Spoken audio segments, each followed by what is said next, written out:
if you could tell us, how did SLOAM start?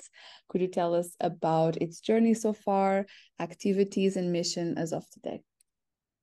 Yes, the Slovenian Youth Agency, in short SLOAM, because it's in Slovenska Agencija za Mlade, it's actually an organization which is almost 15 years old. Before that, it had a different name, but because it started on the field of mobility and information for young people. However, with time, it developed in many other topics, which are, of course, ranging all the way from rights for young people to be active youth participation and other. And we, of course, during the time and the consultation with stakeholder, realized that practically what we are doing, it's quite an overwhelming and comprehensive approach towards young people. And that's why it became the Slovenian Youth Agency. I've been a director for 7 years, from 2016 to 2023, or actually late 2022, and moved the throne to the next director, who is coming in September. So Nina, she's been also quite active in the field. Slovenian Youth Agency is practically working towards engagement of young people in the directions which I mentioned before, but all through an approach which we call old social entrepreneurship. So we try to teach them from day one that we put impact first, and that also all our business plans and everything related to that should go hand in hand with the impact we want to create, and not the profit we want to get from it, which in some countries it's possible with social entrepreneurship, in some other countries it's not. In Slovenia it's not. So it's a very well understood topic that we are giving back to the society or to the organization we have been part of. Thank you. And also SLOAM holds a lot of well-known international licenses for programs and methodologies at the European level, namely Impact Hub, Social Impact Awards, European Youth Cards. Could you maybe tell us more about their activities related to the context of SLOAM? Yes, these different licenses are pretty much kind of a cherry on the top, because we've been active on these fields even before we got those licenses. For example, to give an example of discounts and engagement of young people, Slovenia was actually very, very active in the field of creating benefits for young people through their Mladinska kartica, which in translations goes as youth card. And then in 2008, got the license for this amazing European project, which I also had a great opportunity to be the president of in the last mandate. Additionally, the Social Impact Award, as you may all know, it is an organization and also a network, a community of young entrepreneurs, which works on the pre-incubation, incubation level, and helps young people deliver their dream, which is basically make a world a better place, and also at the same time live in an environment, a working environment where they can wake up in the morning and be very happy, with their job, and not the other way around, as sometimes happens with some other employers, basically. Last but not least, we have been the Impact Hub license holder for the last year and a half, together with 3 other organizations. However, all of this started with one very important step, which was that we had an overwhelming community of young entrepreneurs we wanted to put just before COVID into one space. And then when we decided we want to go into it, COVID hit, and we realized that even after COVID, we were very strong with them. So we said, okay, now it's time, maybe we do something else. And why to reinvent the wheel if there's an already existing or well-functioning organization, which is, of course, Impact Hub Network. Maybe last but not least, because you were mentioning only licenses which we took, we were very strong at developing our own ones. We are currently building a network called Youth Friendly Company, which are trying to engage companies into understanding young people needs and in which way they are or they should be leading businesses with young people. We are going towards the direction of creating Southeastern European network of young change makers. It's called Young Makers Society. And also we are currently building up some other spin-offs from the existing licenses we have from abroad and the ones we are providing. But majority of, not all of them, are pretty much linked with our main core idea, which brings the social entrepreneurship closer to young people. Very cool, and also particularly interesting to hear that the community remained strong, or even became stronger, right? After COVID, I think we're finding out from our different members, as well as aspiring member organizations and just friends of the network, how each of them reacted positively and negatively, right, to COVID. And happy to hear that he is thriving more than ever. Yeah, what doesn't kill you makes you stronger, you know. So this one, okay, hopefully it's over with the COVID. But yeah, I can say that it made us definitely stronger. It made us understand that we have that something that keeps people close to us. And it wasn't only a good price in a co-working space, you know. Yeah, and go Marcelo. I was gonna say, of course, like a problem in society gives opportunities to organizations like yours to provide help, and there's a gap that is created, and a need that is created, and then you can fulfill. Mm. Yeah, well, if you are asking your community what they want, if you are checking regularly their pools and see what they need, of course there are some very important macro indicators like the recession and the current inflation, and previously also some black swan events and this kind of stuff that of course you should take in consideration, that will happen sooner or later. But I believe once you have a believing community, a believing society of people who are not like a myopic follower just because of whatever, but they do understand that your values is practically the sum up of their values, and we are basically doing this for their purpose of advancing them, then it's much easier. If you're just jumping in the field and say, okay, this is a business opportunity, we would never make it. And if one thing I want to again add, and I talk a lot, but still one thing it's important, but we make it differently than the others, is that we never look for the business part in that. We try to we see what's the impact, of course. And then when we do that, we say, okay, can this stay afloat without funding from outside, without grants? Can we do this as a social entrepreneurship idea?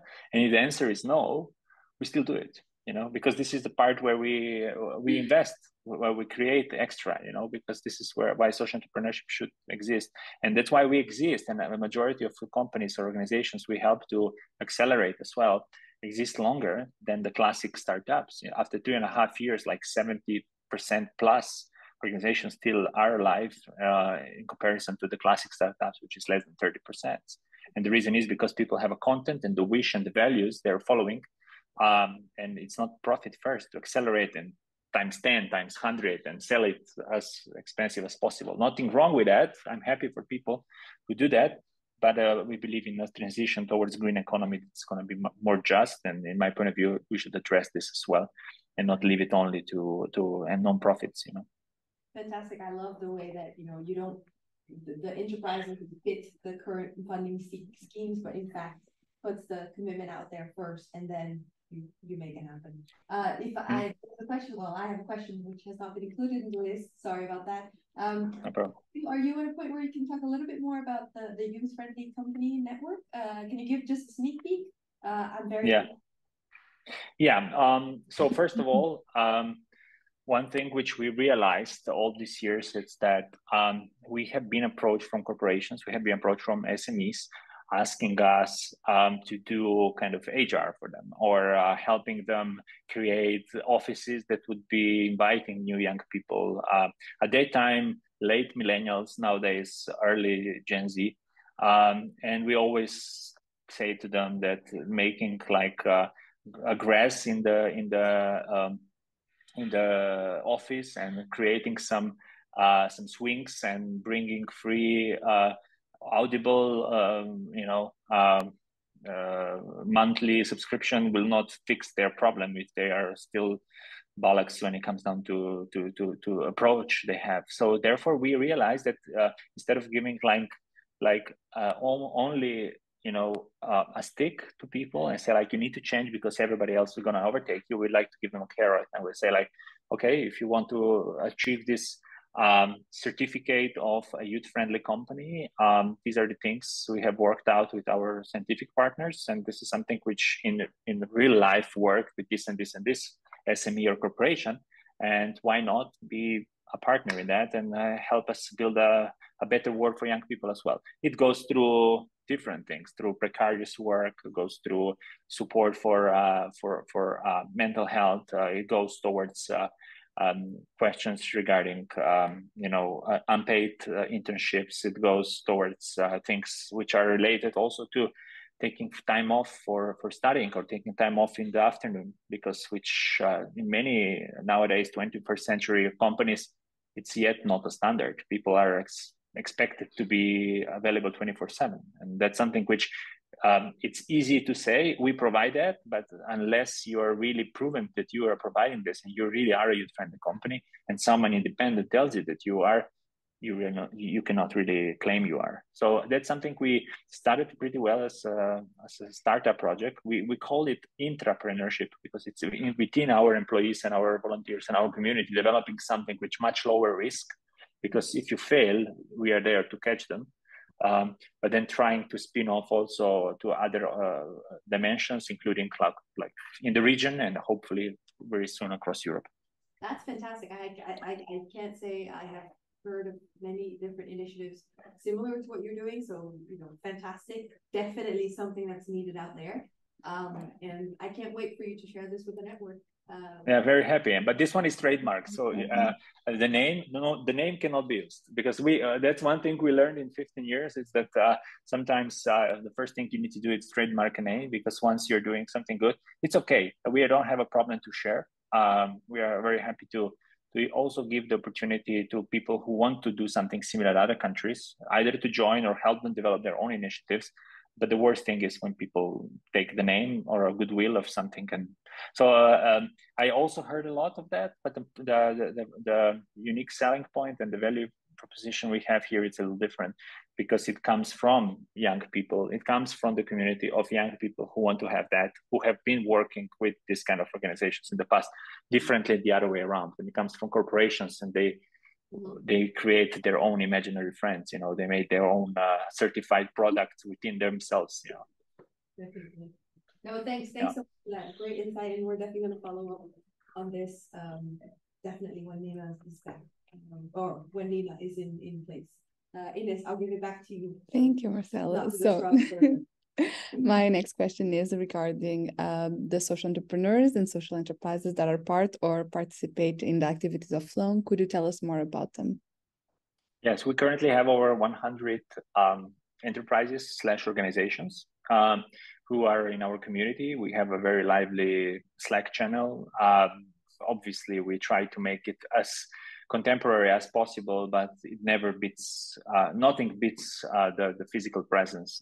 So what we are very happy about is that we are currently, also with the help of Impact Hub, currently present in Ljubljana. We are opening, if it all goes well, a new location on the Slovenian coast. And we are talking franchising this thing across Slovenia. We are not yet 100% sure, but there is a big request, so big wish to do this through municipalities and through chambers of commerce. But we would like to still keep that unique feel and vibe when it comes from the nonprofit sector. So we're not 100% sure we're going to do that yet, franchising, but we might see. Regarding the community, what is important to say is that we are not 100% yet there. You need to understand that after COVID, it's been an era where many things got completely rebooted.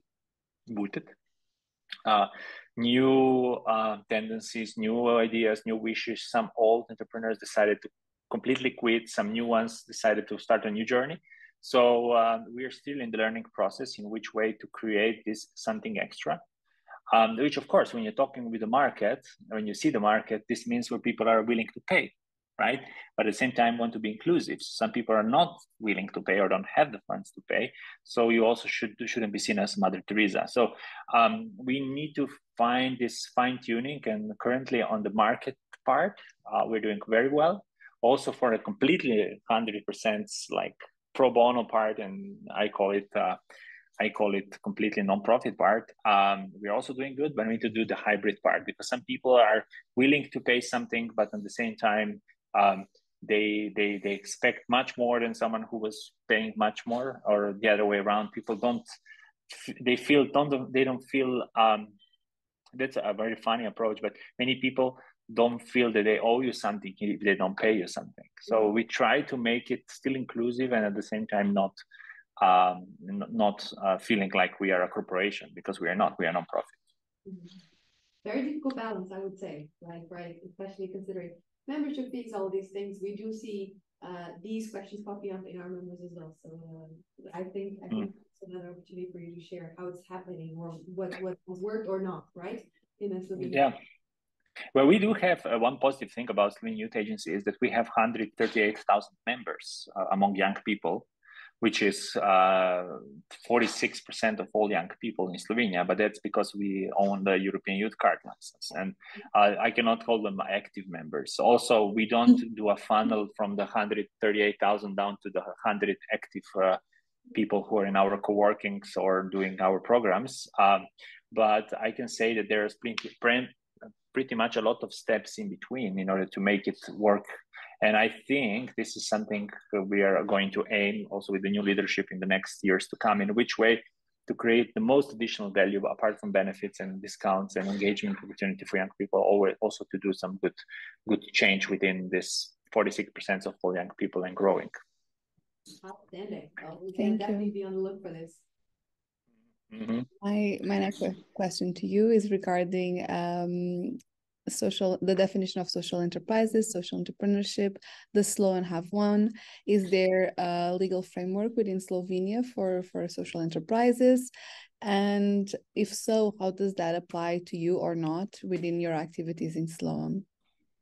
Well, we are the biggest, if you ask me, we are the biggest promoters of social entrepreneurship among young people. And if they ask me, shall I establish a social enterprise like de jure? The answer is don't go there.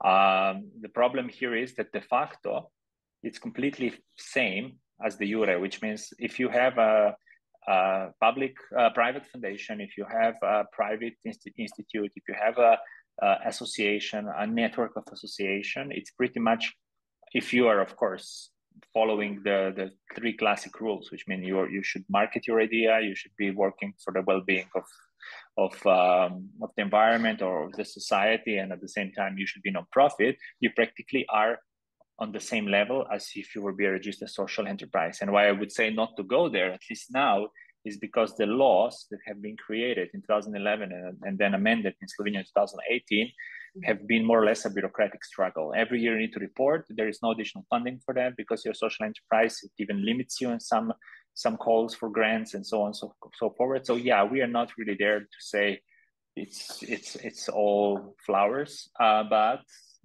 it's changing. Also, what is good is that we've been included in many working groups since we exist more, after COVID, more present. And we've been listened to. We have people with the government we are working with. And if all goes fine, already in this government, there's some changes going to be on the current Social Entrepreneurship Act. However, the Social Entrepreneurship Act gives some additional value. We agree. And especially the Social Entrepreneurship Act provides a framework for organizations who are lost. Not everybody comes to us. So this need to be clear. So someone who Googles and say, I want to, be working on the market and I want to be selling products or services, but I still want to be a nonprofit. What should I do? And then you have this framework and people do that and they apply. Unfortunately, in Slovenia, the reality was that many people who were before nonprofits, 100% covered by local or regional or governmental grants. They became a social enterprise because it's rather easy to become one. But then, they thought the money would start falling from the sky, right? So basically, that's why we come here and come in, because we are the only incubator, accelerator, or whatever you call it, organization who helps social enterprises, go from 0 to 3, and say like, you should be changing some ways you do if you want to, gain as a social enterprise, de facto or de jure, right? You cannot really be financed only from grants and then expect yourself to be selling something tomorrow on the market. You need to be doing better business planning, ask what your USP, what's your MVP, and so on. But yeah, Slovenia limits social enterprises only to nonprofits. For some people, this is kind of a problem. But I would say it's good because we still have an impact enterprises, which are enterprises who do completely the same, but they're for profit, right? And in Slovenia, the law for dividends takes quite a lot of tax away from your income. So many people who are like doing very good and they're classic business as usual and they're doing pretty much very similar things as the social enterprises, they never take money out because it doesn't make sense to take out because it takes so much tax on it. So we call both social enterprises and impact enterprises our, I wouldn't call them clients, but more or less users, because we need to do a transition towards green economy from one part of the spectrum to the other. Because if you just start in one and stay there, you might be good for some people, but you need to be doing for everyone, also for the ones who do harm. And I think you have these different definitions, be the European or be the national one, right? What's under the law, but it needs to work in the national context, right? And as you said, correct. There are positive things coming in down in the pipeline, so that's definitely something to look forward to. But you got to make do with what the society and what the organizations look like. So cool to see the inclusive approach from New Zealand. Thanks. Exactly. And I think you already started answering my next question. You've already painted a very understandable picture of the Slovenian social enterprise ecosystem. Is there anything you'd like to add to make us understand your national context better? Yeah, well, I would say that we are a post-transition country. We were in socialism until 1990s. So there is a very strong feel and values around helping people. We are quite oriented towards the well-being of the society and environment. So this is definitely a positive thing. However, on the other thing, you also have a problem because it's every social enterprise is seen as a socialistic enterprise to some extent, which I think it's also in majority of the post-socialistic countries in a way a problem. Also, people see social enterprise as enterprises who work with social problems, which is to some extent correct, but not with, let's put it this way, not exactly seen as an appealing career choice because the first wave with the first Social Enterprise Act in 2011, I mentioned before, there was a big wave of humanitarian and non-governmental organizations who just joined the bandwagon and say like, okay, now we are social enterprises, but they forever were only non-profits and humanitarian.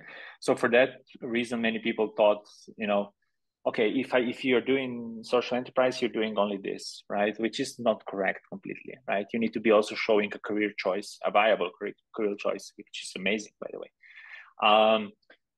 And last but not least, you are seen as, to some extent, a Mickey Mouse enterprise to some corporations, while on the other hand, to non-governmental organization, humanitarian organization, you are seen as a corporate. So you are never in a situation where people will be happy. So you're kind of a pet finder here, not myself, but we are 29, so it's good. But we feel like we have a community of employees and of course a broader community of enterprises who join us, who understand and want to be part of that. So yeah, we are kind of rewriting the definition. Thank you. And what's in the pipeline for the second half of 2023 for SLOAM? Could you maybe tell us more about your main activities and initiatives you're looking forward in the next months? Yeah, well, I was just talking mainly about social entrepreneurship activities now. We are still doing programs. We joined a very important information campaign named Stand for More in 24. It's about European elections. So in the last quarter of this year it starts, and it's going to be quite a visible European campaign. So we are the collaborators for Europe. There's the new app is coming out from the European Youth Card Association. So it's basically something we will need to be rolling out as well. One positive thing is that, as I said, a new director is coming in, so she will definitely put forward some of her priorities. But what is the most important here is that all this time we are listening and we are trying to adapt to what our community says. And one important thing is that we realize that we have young families who are left behind, you know, and we said, why wouldn't we prolong, although the European Youth Card license does not provide this, but why wouldn't we do a youth young families card, you know? And some people might see it from this consumer perspective as a viable thing, but we see this as a very important tool towards connecting two parts of the same story. So yeah, there are some things which are coming apart from the ones I already mentioned before, which are plenty. But a lot of events we organize, we are part of. There's an incubation happening for social impact work currently. We are finishing the Growth Youth Potential program, which will most probably make it an ongoing one, which is a European funded project for needs. Well, I would say that fun is ahead, and I'm pretty sure it's going to be interesting also to report back at the beginning of 2024 so how it looked at the end of the year. And how do you? Oh, sorry, go Marcela. No, just one thing. Really good to know that you guys are involved in the different actions regarding the European elections. We do have quite a few members. I will get Toby to tell you more in detail about this, but really interesting to see what are the different campaigns and advocacy towards this, because as Toby puts it, it's a very, very important period. So we need to make sure that for the next commission and parliament. Yes, this one is a project which goes directly with the European Parliament, if I'm not mistaken. So it's something which I presume you guys are also doing. But I see as a great potential definitely into working together in this, because sometimes after so many years in the field, you're always surprised that there are some very good players. And as I realized through one of your recent members from Montenegro, Yugoslav and his organization, I see, okay, well, this is here and it's in the plain sight. We never were so much engaged. We heard a lot of you, but somehow we didn't connect the dots and say, let's be members, right? Let's be partners. So here we are, let's do it. Yes. Partially answered Inez's next question. Yeah, exactly. But please feel free to add on to it. My next question would be, how do you see yourself scaling, not necessarily in size, but mostly in impact in the next 5 years? So what we do is basically scale out because we are still a nonprofit. We do have some for-profits we help or establish, or we have our equity in, or however, even if we have an equity in, we are a nonprofit who has an equity in, which means whatever comes back to us stays within the organization. But we are scaling out, which means we're doing outreach instead of like scaling up in order to do like 10 times or 100 times or 1,000 times and sell ourselves. So we see still scaling out, trying to give a polygon for different fields of different members, different options, employees, and everyone to do what they love. And I'm pretty sure we're gonna go big by 2030. As I said, there are some branches that did some great both income and visibility and impact, which is, for example, the co-working. We're growing like mushrooms during the rain, but at the same time, we say, okay, that's still a nonprofit. So how do we use this money when it comes back, right? Are we going to invest ourselves in programs that we could get invested from the foundations or from the grants? Is it the right approach? Should we be doing something else that gives us passive income? So this is something which somehow clashes also with where we came from. So we need to be building structures within ourselves in order to be as fair as possible and not to limit something which is quite market positioned. If you're working with players who are like business as usuals and they do quick moves because they want to maximize profit, while we don't do quick moves and we are left behind because of that. At the same time, you're a non-profit. This is something like, and it goes also with the salaries and everything related to that. Is it the understanding in Slovenia and in the region is that if you're a non-profit or if you're a social enterprise, you should not earn a lot of money. Come on, you're not making money out of social injustices and environmental problems, correct? While if you look in the Western definition of social enterprises, means like, of course, get the best people and make even a better impact, correct? So this is also something we're trying to balance. And yeah, it's not always easy, but let's hope we're gonna, by 2025 first, and by 2030 for sure, trying to create something which is, it's going to be bulletproof.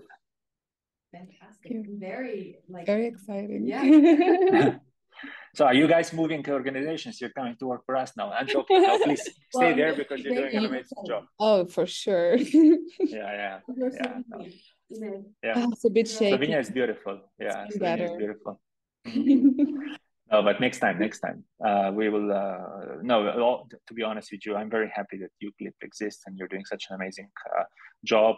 I've been following also the 100 women entrepreneurs for ages. I'm happy that one of our previous Secretary Generals was on the list in the past. So I'm happy that you guys are doing such an amazing job, and please stay there. Don't move away because you're doing an amazing job. Well, and last year's top 100 women, this is all Inés's brain, headspace, and muscle and all that. So congratulations, Inés. An avid listener and observer. Yes, thank you so much for your positive feedback. And I think my next question is, when did joining Euclid Network become relevant to you? I know, so I want to hear it again. You want to hear it again?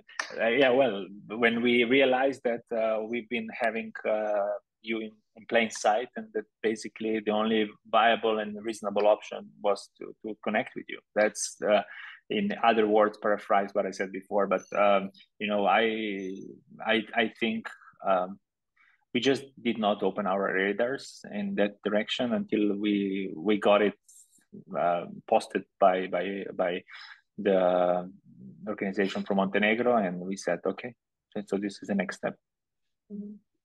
This is the lovely part where our members do the advertising for us. And yeah, to be honest, we say that the best merchandise advertises itself. So this is a good thing. So I'm pretty sure you have a good net promoting score, because everyone I talked to, they had a very good feedback about you. Well, fantastic, and thank you for the massage. Thank you so much. Yes, our egos are massive. Yeah.